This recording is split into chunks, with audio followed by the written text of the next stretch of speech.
DV Deshmukh कुठे आहेत? DV Deshmukh कुठे आहेत? ते शाळेच्या कामासाठी बाहेर गेलेत. तुम्ही बसा ना साहेब. पाहुणचारासाठी आलो नाही आम्ही इथे. तुम्ही सगळे शिकवता ना इथे? हो. मग तुम्ही हे लक्षात ठेवा आणि तुमच्या त्या डीव्हीला सांगा, मोठ्या दिमाखात आमची बदनामी करत होता सगळ्यांसमोर. या राजेश शिर्केशी पंगा घेतलाय म्हणून. जमीन आमची, शाळा आमच्या आजोबाच्या नावावर आणि बदनामी पण आमचीच. त्याला सांगा, म्हणून जर मनात आणलं ना आम्ही काय कळायच्या खोट्या नव्हता करून टाकू. जाऊन सांगा तुमच्या त्या डीव्हीला. आपला काहीतरी गैरसमज झालाय साहेब. देशमुख सरांचा हेतू अतिशय प्रामाणिक आहे. हे प्रामाणिकपणाचे धडे तुमच्या शाळेत देतात तेवढे खूप आहे. आयत्या वेळेवर नागोबा व्हायला बघतोय तुमचा सर. त्याला सांगा गैरसमज तुमचा होतोय, आमचा नाही. त्यांना असं वाटत असेल की आम्ही सहजासहजी माघार घेऊ, पण नाही. ते कधी शक्य नाही. राजेश शिर्क्यांच्या प्रतिष्ठेला हात घातलाय त्यांनी. अरे उपकार समजा की ही शाळा आम्ही बंद करत नाही आहोत, फक्त दुसरीकडे हलवतोय. नाहीतर त्या क्षणी बंद केली असती.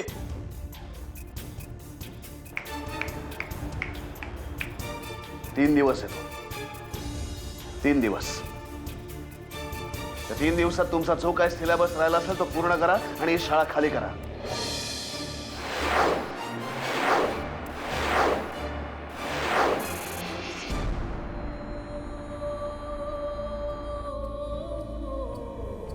आत्तापर्यंत अनेक प्रॉब्लेम्स आले,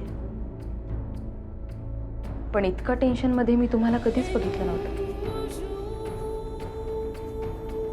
खरं तर तुम्ही रिलॅक्स राहायला हवं आणि टेन्शन घ्यायला हवं ते डीव्ही देशमुखांनी.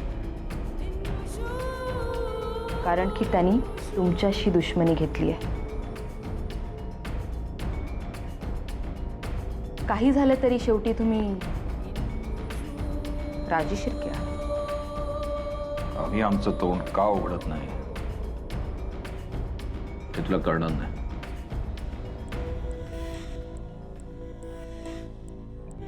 I know. मला सगळं माहित आणि म्हणूनच मी याच्यावर उपायही काढला. कोणता? मंगलाताई.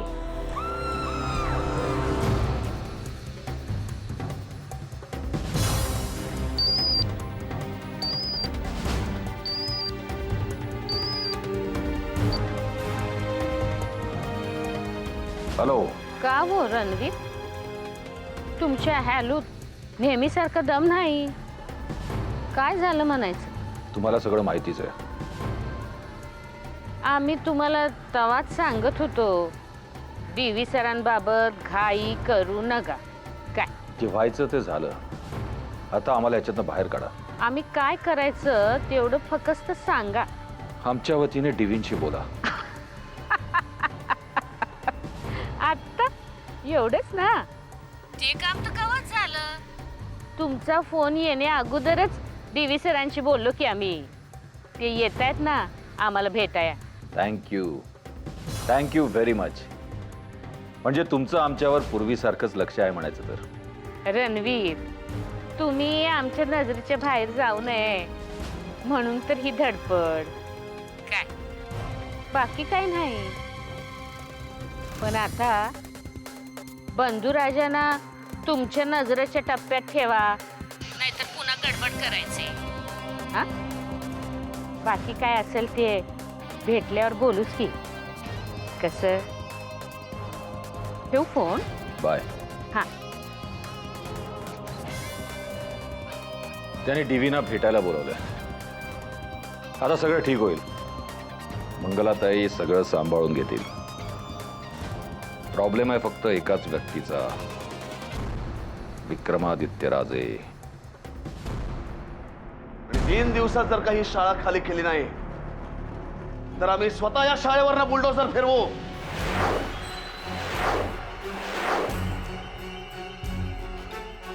सांगा त्या डीव्हीला, म्हणून हा आमचा शब्द आहे. आमचा आदित्य राजे शिर्के आमचा शब्द आहे.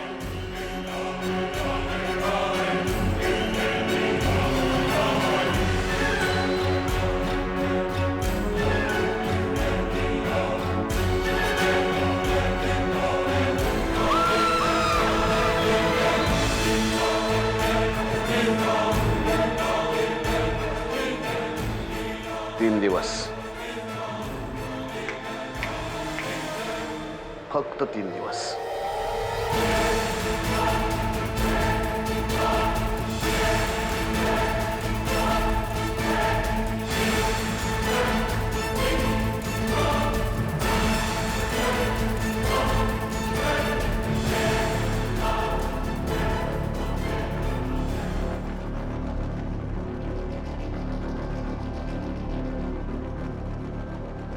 काय ज्युनियर कॉलेजचं काम कुठवं आलं डीव्ही सर? काय बी झालं तरी काम थांबाय नको. आम्ही आहोत ना. तुमची नात बी आता मास्तरीन झाली आहे ना व? बरं आहे की या कामात घरचं कुणी माणूस सोबतीला असलं तर बेसच आहे. काय खरं का खोटं? आणि येळ आली तर तुमच्या लेकाला बी तुमच्याच कॉलेजात चिटकून टाकू की. हा कसं? मला इथे कशासाठी बोलावण्यात आलं ते समजेल का? आता काय समजायचं राहिलं डीव्ही सर? घ्या आधी चहा घ्या. No thanks. मी अजूनही पथ्य पाळतो. खरंच की तुम्ही साखरवाली चाय घेत नाही का? आम्ही विसरलोच. मला कारण समजेल? आता कसं आहे बघा डीव्ही सर, राजकारण किती वंगाळ असतं या. हे काय तुमच्या वाणी इदवान माणसाला आम्ही सांगाय नको. आम्हाला बी कधी कधी या राजकारणाची लई लाज वाटते बघा. आपल्या कामावर घरच्यावर प्रेम करणाऱ्या माणसानं तर राजकारणात कधीच पडू नये. त्यात आता तुमचे किती दिवस राहिले हो? म्हणजे रिटायर्ड व्हायला म्हणते मी. आता कसं आहे बघा, तुमची इद्दता फक्त राजेश शिर्केंच्या शाळेपोतर राहणं बरं नाही का? अहो तुमच्यासाठी आम्ही लई पुढचा विचार करून ठेवलाय. आम्हाला बी तुमची काळजी वाटते. आता हे समज तुम्हाला सांगता येतं, त्यांना नाही सांगू शकत ना. अहो डीव्ही सर, ते राजेश शिर्के कुणाचे नाहीत बघा. येळ आली तर कुणाचं जीव घ्यायला बी कमी करणार नाहीत. मंगलाताई, माझी आणि माझ्या परिवाराची काळजी घेतल्याबद्दल धन्यवाद. मी जरी पथ्य पाळत असलो तरी कधीतरी समोरच्याचा मान ठेवण्यासाठी आवर्जून पथ्य मोडतो सुद्धा. पण जे लोक आपला स्वार्थ साधण्यासाठी चहाचा कप पुढे करतात त्यांच्याकडे मी पाणी सुद्धा घेत नाही. तुमच्या बोलण्याचा रोख माझ्या लक्षात आलाय. अहो एखाद्या लोकप्रतिनिधींनी न्यायाची बाजू उचलण्याऐवजी एखाद्या घराण्याची दलाली करण्यात धन्यता मानावी यासारखं दुर्दैव ते काय. मंगलाताई, तुमच्याविषयी एक चांगली इमेज आमच्या डोळ्यासमोर होती. जाऊ द्या. पण जाता जाता एक सांगतो की नेत्यानं भाषण करून सभा गाजवाव्यात, पण सभेसाठी खुर्च्या मांडण्याचं काम करू नये. नमस्कार.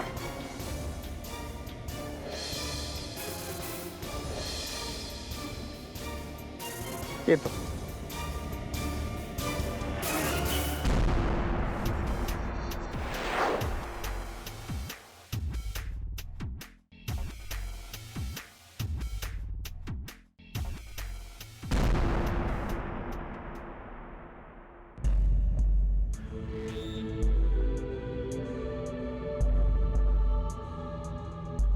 बाबा प्लीज तुम्ही गप्प बसू नका, काहीतरी बोला.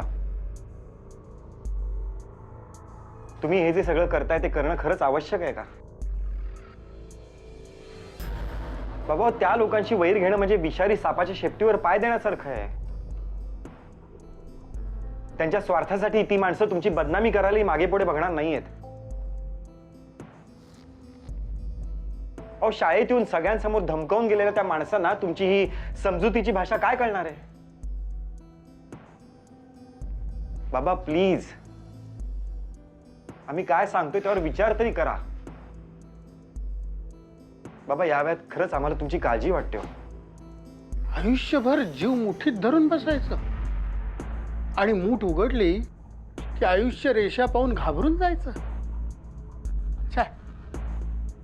दादू दादू तुमचा स्वभाव आम्ही ओळखत नाही का? अगदी काहीच नसताना रोपट्याचा वटवृक्ष केलाय तुम्ही. पण दादू, आता प्रश्न असा पडतो की त्या वटवृक्षाला सांभाळायचं की वटवृक्षाचा विस्तार करणाऱ्या दादूंना. ठीक आहे, सोडतो मी सगळं बस. दादू, पैशाच्या घमेंडीनं आंधळे पण आलंय त्या राजेश शिर्क्यांना, आणि होत्याचं नव्हतं करायला त्यांना वेळ नाही लागणार. अगं मग सत्यमेव जयते या शब्दाला काय अर्थ राहतो बेटा? आपलं म्हणणं न्याय्य आहे ना, खरं आहे ना, सत्य आहे ना, मग भ्यायचं कशाला? भीती तर त्यांना वाटली पाहिजे बेटा. दादू, भीती, प्रेम, आपुलकी, चांगलं वाईट ह्या गोष्टी त्यांच्या डिक्शनरीत नाही आहेत. त्यांना फक्त पैसा, घमेंड, मारणं, सूड उगवणं एवढंच कळतं. दादू दादू तुमची खूप काळजी वाटते हो आम्हाला. माझी काळजी सोड. ही जी काही शाळा उभी केली ना मी, यात माझं आयुष्य खर्ची झालं. हे माझं खर्ची झालेलं आयुष्य तू पुढं खांद्यावर घ्यावंस, ही शाळा तू मोठी करावीस अशी माझी इच्छा आहे. आणि माझी खात्री आहे की तू समर्थ आहेस. तूच ही शाळा पुढं मोठी करणार आहेस, खूप मोठी करणार आहेस. देऊ, माणसाचा जन्म या शब्दात ज म्हणजे जगणं आणि म म्हणजे मरणं हे दोन शब्द आलेले आहेत. कोणीच अमरपट्टा घेऊन जन्माला आलेलं नाही आहे. म्हणून उद्या मरणार या भीतीनं आत्ताचं जगणं आपण सोडून द्यायचं नाही बेटा. उलट आपल्याला जे खरं वाटतं, प्रामाणिक वाटतं तसं जगत राहायचं. देऊ बेटा, उद्या मी नसेन, मग माझ्या मागे काय करणार? तुलाच वाढवायचं हे सगळं. आणि माझी खात्री आहे की तू ते वाढवशील. तुझ्यात तेवढं सामर्थ्य आहे. मी माझी स्वप्न तुझ्यात पाहतोय आणि माझी खात्री आहे की तू पूर्ण करशील.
काय साक्षी मॅडम, हे जमतं तुम्हाला?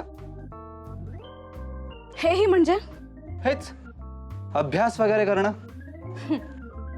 हो, सगळ्या चांगल्या गोष्टी करता येतात मला. कळलं? अभ्यास करून IPS ऑफिसर व्हायचं आणि तुझ्यासारख्याला चांगला धडा शिकवायचा ना. काय काय बोललीस? रात्रभर घराबाहेर असतोस ना, म्हणून म्हटलं. तू वटवाघूळ आहेस का रात्रीचं घराबाहेर पडायला? मॅडम, हे असं रात्रभर घराबाहेर असतो ना, त्याचेच पैसे मिळतात मला, कळलं ना? आय मीन हे रात्रभर काम करतो म्हणून चाललंय सगळं. आणि काय ग, मी तुला म्हटलं तर तू अशी रात्रभर अभ्यास करत बसतेस, पुस्तकी किडा. किडा काय? का मला वटवागुळ म्हणताना कसं तोंड चुरू चुरू चाल.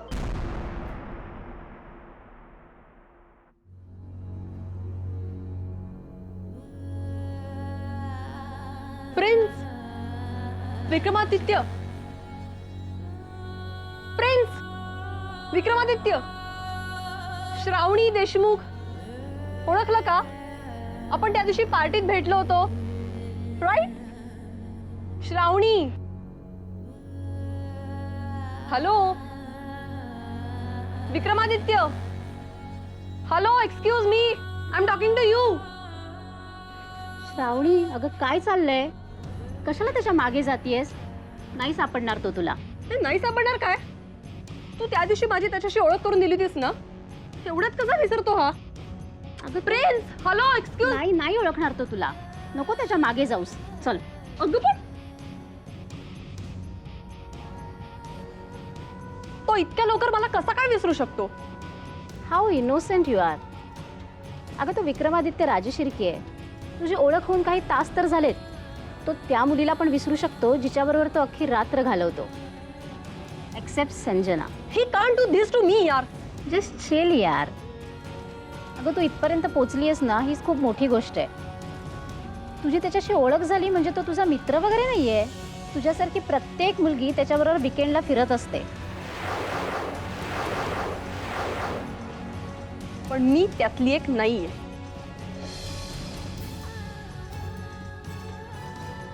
जर तो विक्रमादित्य राजशिर्के आहे ना, तर मी श्रावणी देशमुख आहे.